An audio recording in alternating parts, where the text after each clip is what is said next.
जय जय बापू कथा, जय श्री जोगी कथा। जय जय बापू कथा, जय श्री जोगी कथा। हो जय जय बापू कथा, जय श्री जोगी कथा। जय जय बापू कथा, जय श्री जोगी कथा। जिसे श्रवण कर मिट जाती है, जिसे श्रवण कर मिट जाती है, जिसे श्रवण कर मिट जाती है, जिसे श्रवण कर मिट जाती है, जन्म जन्म की व्यथा। जय जय बापू कथा, जय श्री जोगी कथा।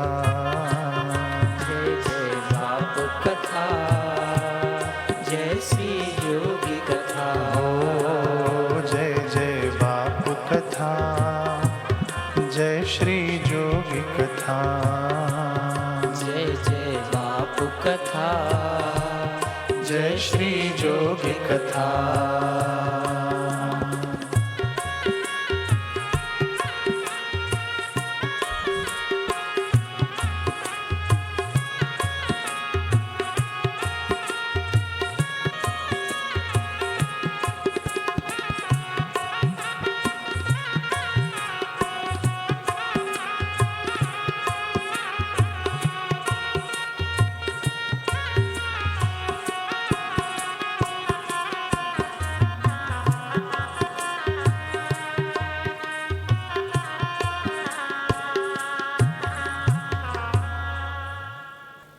ओम ओम ओम।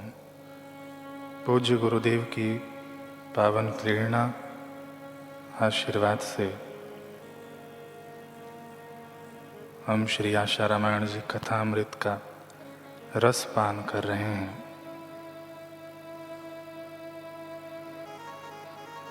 चिंतन मनन कर रहे हैं। श्री आशा रामायण जी की पहली पंक्ति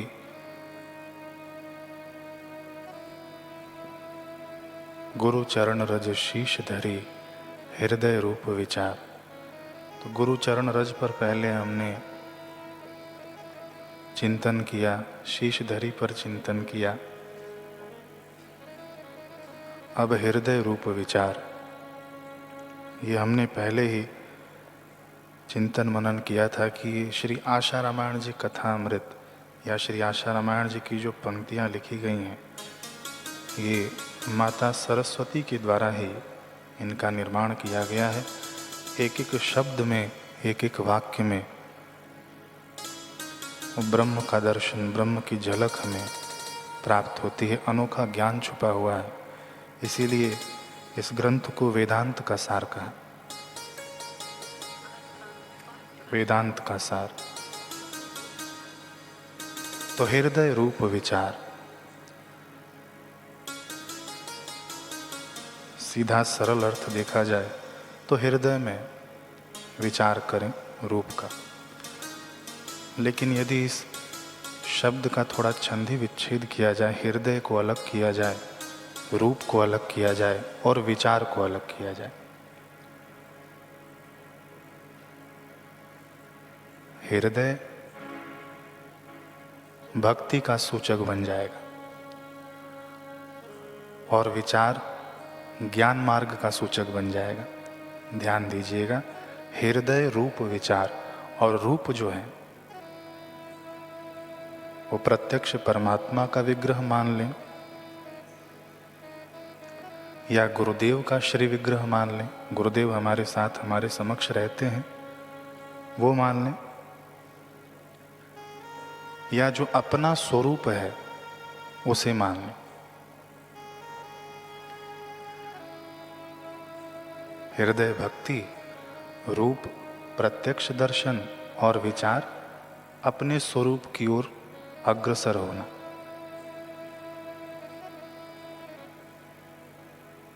और विचार की ऐसी महिमा है कि हमारे पास रूप न हो फिलहाल, यानी हमारे इष्ट हमारे साथ यदि प्रत्यक्ष रूप से न हो, तो विचार की ऐसी बड़ी भारी महिमा है कि वो हमारे इष्ट को प्रकट करने में समर्थ है।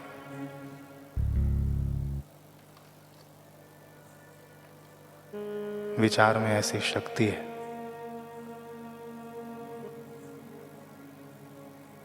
ब्रह्ममय दर्शन करना अपने इष्ट को प्रत्येक कण में प्रकट कर देता है।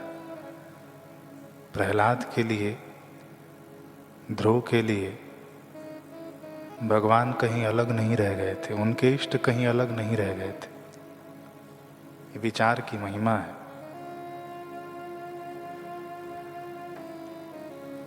तो अप्रत्यक्ष को भी प्रत्यक्षानुभूति में परिणित कर दे विचार, और भक्ति नींव होती है।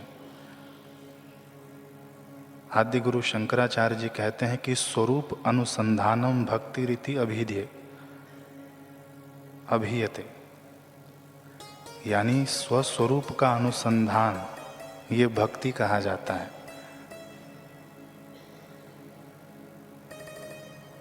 वास्तव में हम विचार करें कि भक्ति क्या है।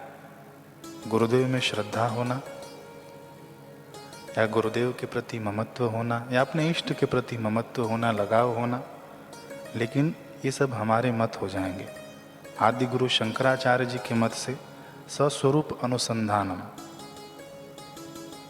यही भक्ति कहा जाता है। तो यही पंक्ति श्री आशा रामायण जी की हृदय रूप विचार स्वस्वरूप अनुसंधानम, भक्ति से लेके ज्ञान तक बढ़ जाए।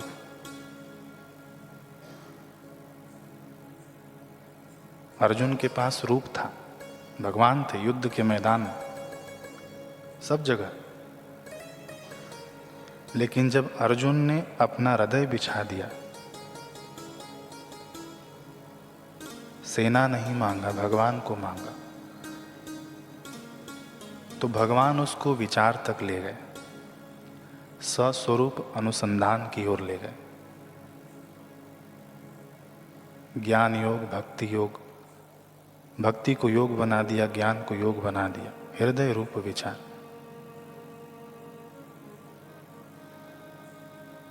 अर्जुन को संसार के विचार से दूर कर दिया। यहाँ विचार क्या है?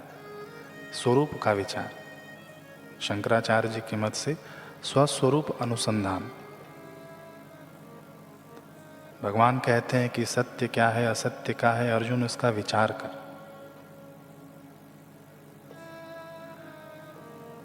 नचिकेता का प्रसंग आता है कठोपनिषद में। यमराज कहते हैं, अरो रणयान महतो महिया, हे नचिकेता, इस जीवात्मा की हृदय गुफा में एक ऐसा लोकातीत संसार है जहाँ सूक्ष्म से भी अति सूक्ष्म, महान से भी महान परमात्मा निवास करता है हृदय में।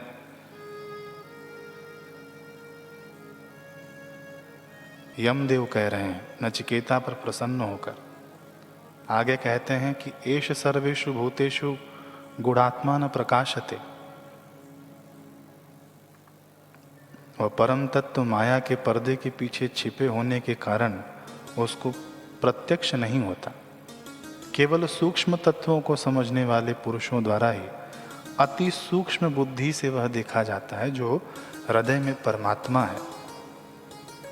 अति सूक्ष्म बुद्धि से उसे देखा जाता है। जब हृदय शुद्ध होता है तभी बुद्धि रितम भरा प्रज्ञा बनती है, और उस बुद्धि से परमात्मा का दर्शन होता है। भगवान तो हमारे हृदय में है। हृदय से अर्जुन तिष्ठति, मैं सबके हृदय में हूं। लेकिन यमदेव के मतानुसार कि बुद्धि सूक्ष्म जब होती है तब उस परमात्मा का दर्शन करती है, और हृदय की शुद्धि होती है सेवा से, सत्संग से, सुमिरन से। ये जो गुरुदेव ने हमें बताया है, सिखाया है, वो हम हृदय शुद्धि की ओर ही तो बढ़ रहे हैं, ताकि वो परमात्मा प्रकाशित हो जाए हमारे लिए। नचिकेता ने कहा कि भगवान मुझे उसी का ज्ञान कराइए, मुझे उसी परमात्मा का साक्षात्कार कराइए। तब यमदेव ने पूरा उपदेश किया है, कठोपनिषद में वर्णन है।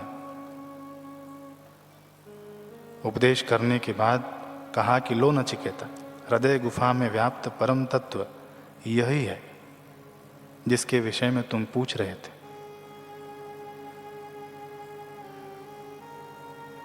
अब देखा जाए तो भगवान श्री कृष्ण गीता में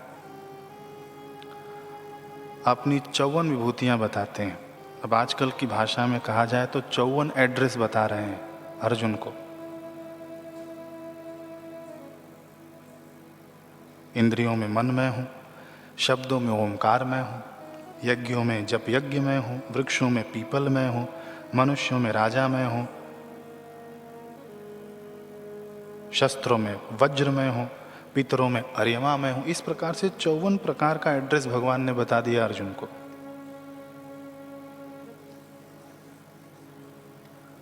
और इसको सरल बनाया जाए, यदि भगवान को अपना विजिटिंग कार्ड छपवाना हो, एक सरल भाषा में अगर कहा जाए तो 54 एड्रेस तो कोई डालेगा नहीं। अगर छपवाना हो तो क्या एड्रेस डालेंगे उस पर? चलिए, फोन नंबर अगर डालना हो भगवान को उस विजिटिंग कार्ड पर, तो हमने जो ज्ञान सुना है तो शायद वो भगवान का फोन नंबर ओम होगा। प्रणवः सर्व वेदेषु। और ये बड़ा वीवीआईपी नंबर है ओम। ये सदगुरु से मिलता है तभी एक्टिवेट होता है।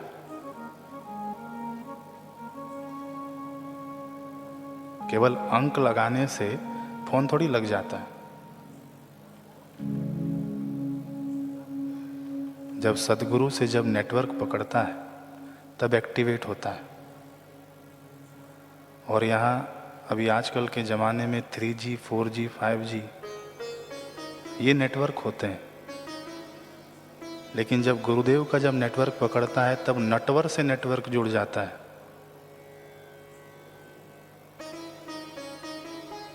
नटराज से नेटवर्क जुड़ जाता है। और यहाँ 3G, 4G, 5G, यहाँ तो प्रभु जी, मेरे जी, प्यारे जी, गुरु जी, हरि जी।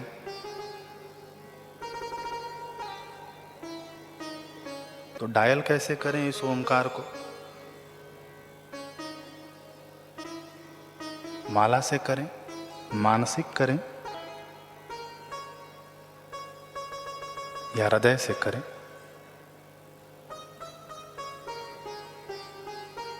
और नंबर लगता है तो कैसे डायल करें? अभी यहाँ के जो नंबर है यहाँ हमको सीधा ही डायल करना पड़ेगा। 9 से शुरू है तो 9 से ही डायल करना पड़ेगा। लेकिन ये गुरुदेव का जो दिया हुआ जो नंबर है, जो भगवान अपने विजिटिंग कार्ड पर अगर छपवाएं, तो कैसे डायल किया जाए? तो उल्टा नाम जपत जग जाना, वाल्मीकि भय ब्रह्म समाना। भूमि फेंके उगेंगे उल्टे सीधे बीज, कैसे भी जपें हम। नारद जी की तरह जपें, हनुमान जी की तरह जपें, प्रहलाद जी की तरह जपें, ध्रुव जी की तरह जपें, और किसी भी भाव से जपें।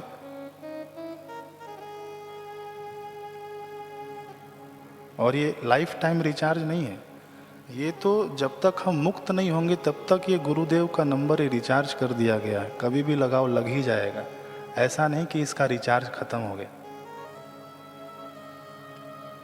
ये ऐसा मोबाइल नंबर है ओम, हम सभी को गुरुदेव ने दिया हुआ है। बस हम डायल करना सीख जाएं। सीखना क्या है? डायल कर लें। गुरुदेव का नेटवर्क नटवर से जोड़ देगा, नटराज से जोड़ देगा।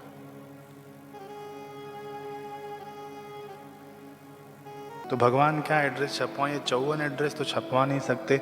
तो कुल मिलाकर भगवान ने कह दिया अर्जुन को, वासुदेव सर्वमिति।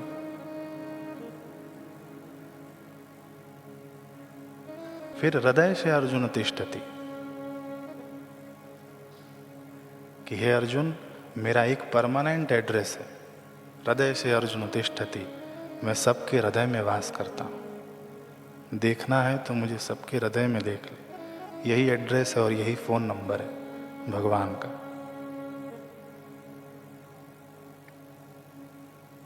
और डायल करते करते वहीं पहुँच जाएं जहाँ से डायल हो रहा है, कहाँ पहुँच जाएं फिर से? श्री आशा रामायण जी की उसी पंक्ति पर हम आ जाएंगे, हृदय रूप विचार। जहाँ से डायल करेंगे वहीं पहुँच जाएंगे, हृदय रूप विचार।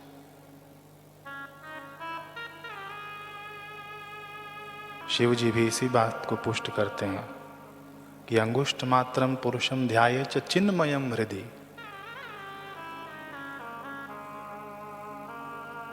तो हृदय में जिस भी रूप का चिंतन होता है वैसा ही हमारा रूप बन जाता है।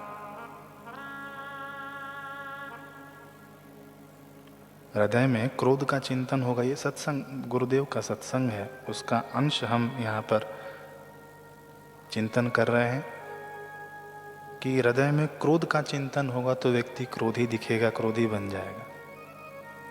काम का चिंतन होगा तो व्यक्ति उस समय कामी बन जाएगा। द्वेष का चिंतन होगा तो उस समय व्यक्ति द्वेषी हो जाएगा। लेकिन गुरु के स्वरूप का चिंतन होगा तभी मुक्त हो जाएगा।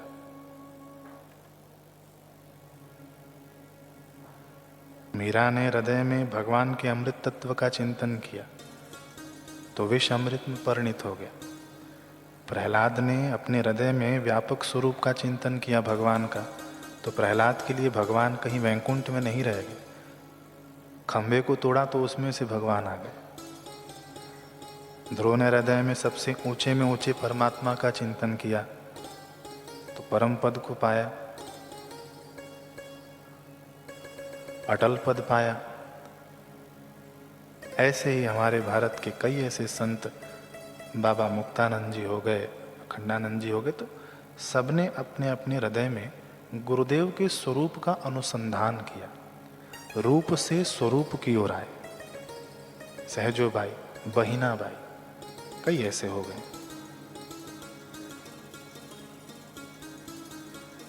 एक भक्ति परक श्लोक आता है कि आकाशात पतितम तोयम, तोय यानी जल होता है, पानी को तोय बोलते हैं।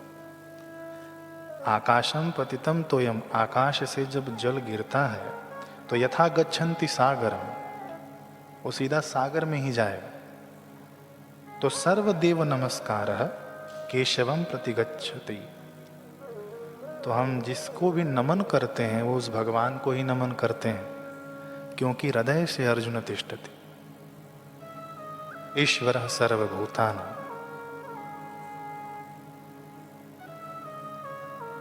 हृदय रूप विचार।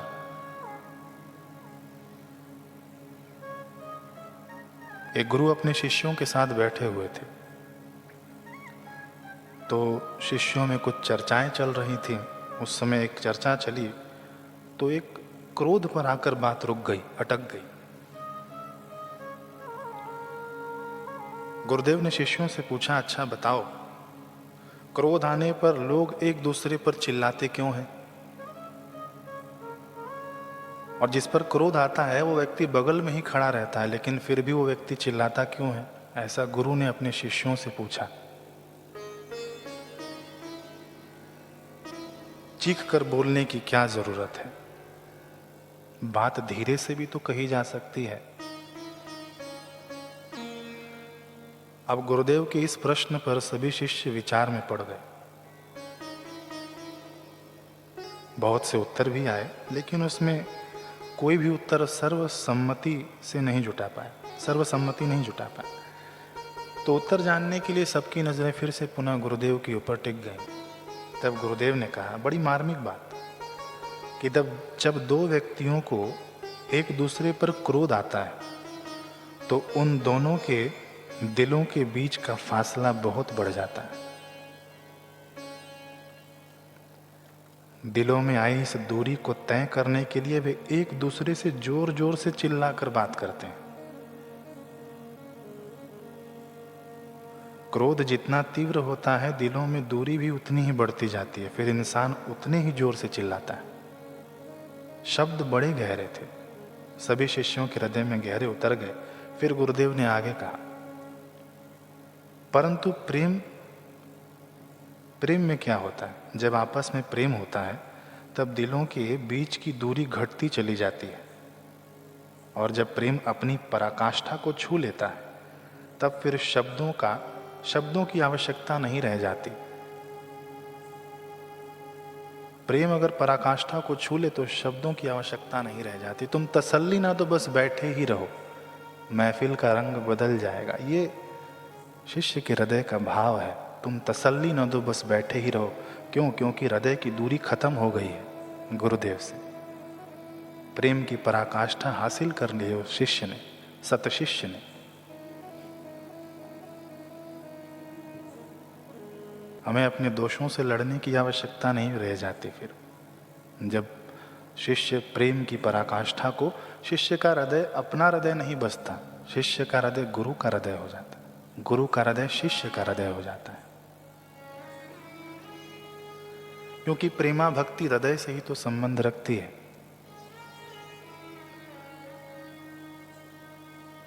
भागवत जी का एक बड़ा सुंदर प्रसंग है। सूत जी बता रहे हैं, हृदय को द्रवीभूत कर देगा।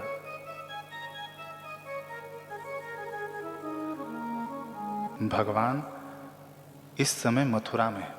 देखिए, भगवान श्री कृष्ण सूत जी हृदय की बात समझाने के लिए ही मानो ये प्रसंग अपने द्वारा उच्चारित किए हो। भगवान मथुरा में है, लेकिन भगवान का लालन पालन यशोदा माँ के पास पहले हुआ। फिर जब भगवान वहां से चले आए तो फिर गुरुकुल चले गए। गुरुकुल से फिर वापस राजमहल में आए। गोपियों से दूर हो गए, ग्वालों से दूर हो गए, अपने नंद बाबा और यशोदा मैया से दूर हो गए। गुरुकुल गए, फिर उसके बाद राजभवन में पुनः पधारे हैं। वहाँ पर देवकी माता है जिन्होंने भगवान को जन्म दिया था, और वसुदेव जी हैं। कई वर्षों के बाद जब भगवान पधारे हैं, कन्हैया जब पधारे हैं, तब देवकी माता सोचती हैं कि मैं कितनी अभागिन हूँ कि मैंने अपने पुत्र का सुख ही नहीं पाया। जब पैदा हुआ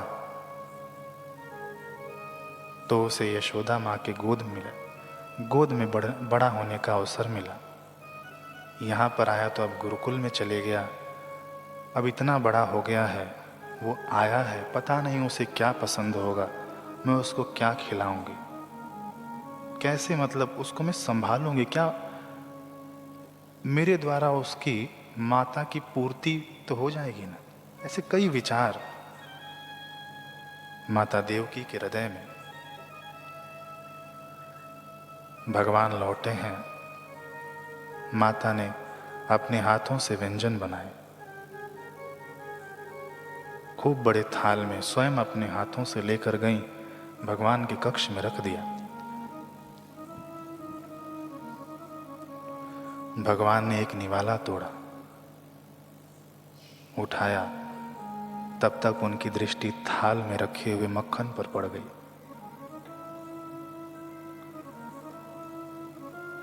क्योंकि रास्ते में देवकी माता को याद आ गया था कि यशोदा ने बताया था कि इस कन्हैया को मक्खन बड़ा पसंद है। भगवान की दृष्टि मक्खन पर पड़ गई। मुख तक जाता हुआ निवाला रास्ते में ही रुक गया। कौर जो उठाया था वो थाल में फिर से रख दिया। भगवान की आंखों में आंसू आ गए। अब देवकी माता, उनकी हालत क्या हुई होगी कि शायद मेरे से कोई गलती हो गई है, मैं तो नहीं जानती कि इसको क्या पसंद है क्या नहीं पसंद है, मेरे से कोई गलती हो गई।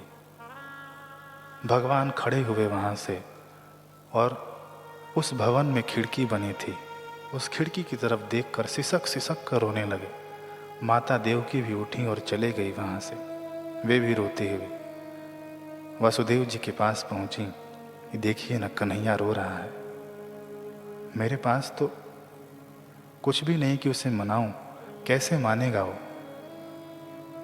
कितनी बदनसीब हूं मैं कि मैं जानती भी नहीं हूं कि उसकी पसंद क्या है, नापसंद क्या है।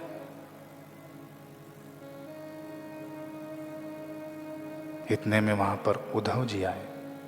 बेटा उद्धव, देखो न, कन्हैया रो रहा है, तुम्हारा तो सखा है, मित्र है, जाकर देखो क्या हुआ, बताओ कुछ कमी रह गई हो व्यंजन में तो बोलो, मैं अभी बना कर लाती हूं। किसी चीज की कमी रह गई हो तो मैं ले आती हूं। उद्धव जाओ, जरा देखो अपने सखा को। उद्धव जी गए। भगवान खिड़की से दूर देख रहे हैं।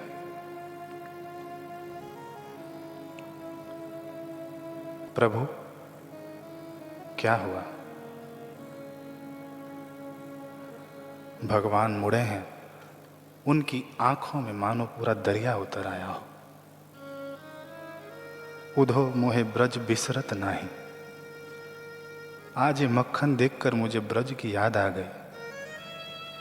मेरी यशोदा मैया ने मुझे गोद में खिलाया, मुझे अपने हाथों से मक्खन खिलाती थी। वृंदावन गोकुल बन उपवन सघन कुंज की छाही। प्रात समय माता जसुमती अरुनंद देखी सुख पावत।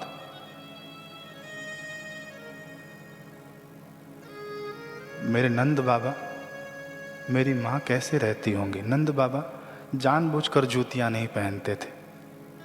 वे जानते थे कि कन्हैया अपने सिर पर जूतियां लेकर आएगा और मुझे पहनाएगा। आज वो मेरे बाबा कैसे होंगे?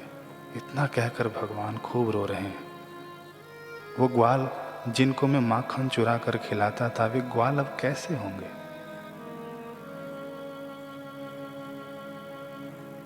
मैंने अपने बाबा को, अपनी माँ को कभी सुख नहीं दिया। जब देखो तब द्वार पर कोई न कोई खड़ा ही रहता शिकायत लेकर।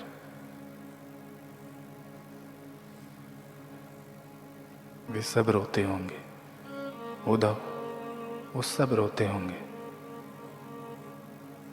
उद्धव ने कहा, प्रभु आप ब्रह्म हैं, आप तो साक्षात ज्ञान के शिरोमणि हैं, आप क्यों रो रहे हैं? परमात्मा किसी के लिए रुदन नहीं करता। भगवान ने देखा ज्ञान तो है इसके पास, लेकिन शुष्क ज्ञान है, हृदय नहीं है। अच्छा उद्धव जाओ, पहले उन ग्वाल गोपियों को चुप करा दो। उनसे जाकर कहना कि तुम रोना बंद कर दो, मुझे याद करना बंद कर दो, तो मैं भी यहाँ पर रोना बंद कर दूंगा, याद करना बंद कर दूंगा।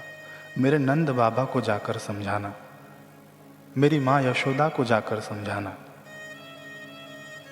जो गोप और ग्वाल राहों में बैठकर मुझे निहार रहे होंगे कि कब आएगा मेरा कन्हैया, जाकर उनको समझाना कि तुम रोना बंद कर दो। हे उद्धव, तब मैं भी रोना यहाँ पर बंद कर दूंगा।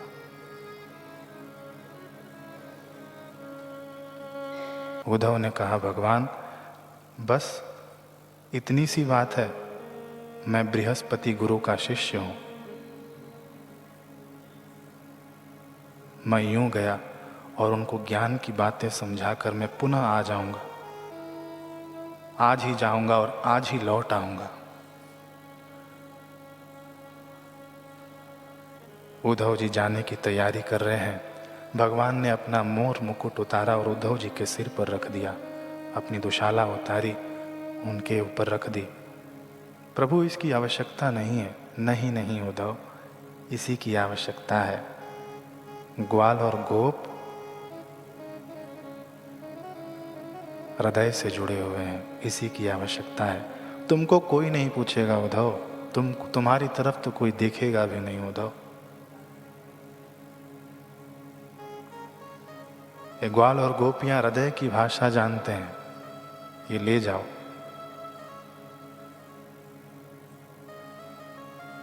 वहां ब्रज की ओर जाएं तो वहां ब्रज में ग्वाल और गोप रोज आकर उसी रास्ते पर बैठ जाते जिस रास्ते से अक्रूर जी ने भगवान को, अक्रूर जी के रथ में भगवान बैठकर गए थे। रोज ग्वाल और गोप उसी रास्ते की ओर टकटकी लगाकर देखते। कई वर्ष बीत गए, लेकिन आज एक रथ दिखा उन्हें। मोर मुकुट दिख रहा है दूर से और दुशाला दिख रही है पीली पीतांबर। कन्हैया आ गया। देख देख देख, कन्हैया आ गया, कन्हैया आ गया। जितनी भी गायें थीं सब चौंक गईं। कन्हैया आ गया। बछड़े सब स्थिर हो गए। कई ग्वालों ने तो कहा सखाओं ने कि नहीं नहीं मैं नहीं जाऊंगा, तुम जाओ, मैं उससे रूठा हूँ, इतने वर्षों बाद हमारी याद आई, जाओ तुम, मैं बाद में आऊँगा। उसे कहना कि वो रूठा है, पहले मनाओ उसे जाकर, फिर मैं आऊँगा। जैसे जैसे रथ नजदीक आया, गोप दौड़े हैं रथ के पास। गोपियों को जब ये रथ नजर आया तो गोपियां दौड़ी हैं रथ के पास। लेकिन ये हमारा कन्हैया नहीं है, ये हमारा कन्हैया नहीं है। अब ग्वाल और गोप उससे पूछते भी नहीं है कि तुम कौन हो, सीधा मुड़ गए, मुड़कर वापस जाने लगे। अरे ठहरो, मैं उद्धव हूं, उद्धव, नहीं रुके। अरे मैं कन्हैया का संदेश लाया हूं। सबके कदम वहीं रुक गए। संदेश लाए हो, कन्हैया नहीं आया? नहीं, कन्हैया नहीं आया।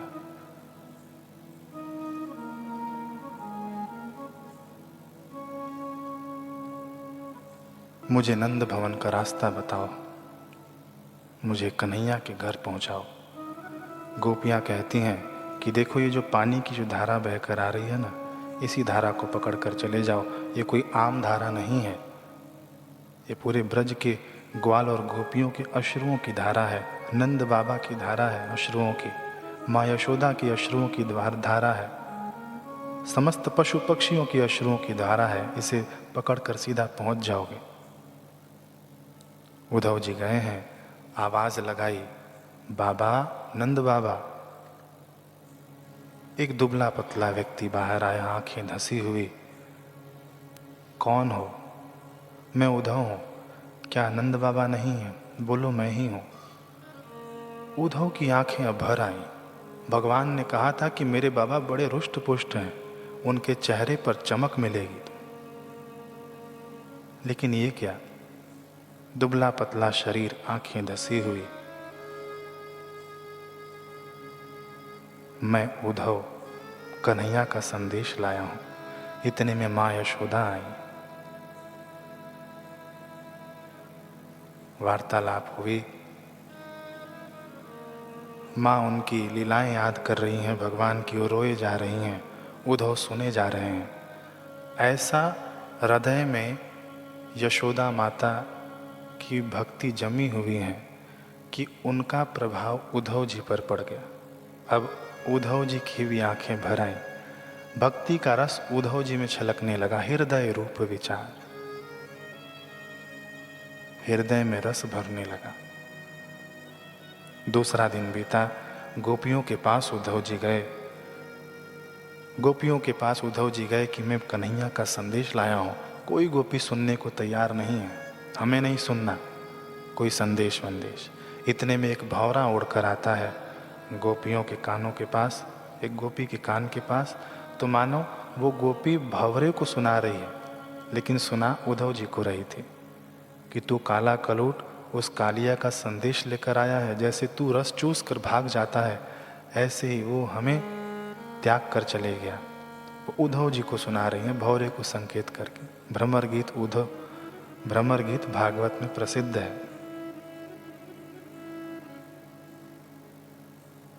भक्ति का रंग ऐसा लगा उद्धव जी को कि कहाँ कन्हैया को कहकर गए थे कि मैं आज ही जाऊंगा, आज ही लौट आऊंगा, बृहस्पति गुरु का मैं शिष्य हूँ। उद्धव जी कई महीने वहाँ पर रह गए और फिर उद्धव जी लौट कर आए हैं, हृदय छलकता हुआ, भक्ति से भरा हुआ, क्योंकि हृदय रूप विचार।